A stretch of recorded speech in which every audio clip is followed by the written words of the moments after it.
Yung mga alegasyon po at depensa nila Bryce at saka ni Henry na sinasabi nila wala silang Hindi nila ginamit. hindi nila ginamit, Oo. sa tingin po namin ay isang palusot lamang po. Kasinungalingan po. Kasinungalingan lamang at nasa piskalya na po yung kaso, Oo. doon na lang sila magsinungaling po ulit. Oo. At Una po, no, tama po kayo, nagsampa na po tayo ng kaso, I think the other day or 2 days ago. yes po. Ang sinampo po natin kaso sa kanila is the use of falsified documents. Yes. Hindi yung paggawa ng falsipikadong Oo. dokumento.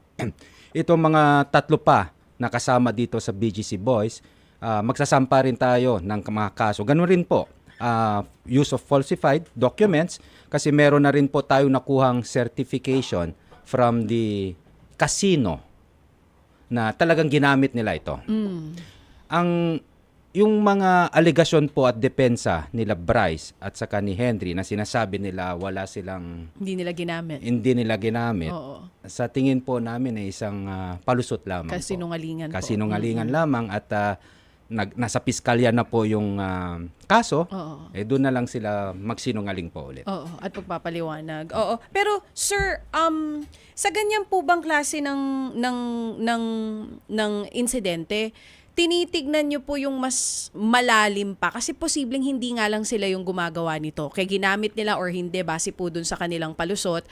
Ngayon po ba tinitignan nyo na rin kung may mga, kasi for sure CCTV, kasama po yan sa mga tinitignan nyo, no? Para masabi natin kung talagang ginamit po nila itong mga peking IDs. Tinitignan na rin po ba natin yung ibang opisyales na gumagamit ng mga fake IDs para makapasok sa casino? At meron na po ba tayong mga individual na specific din, hindi man sila, na tinututukan ngayon?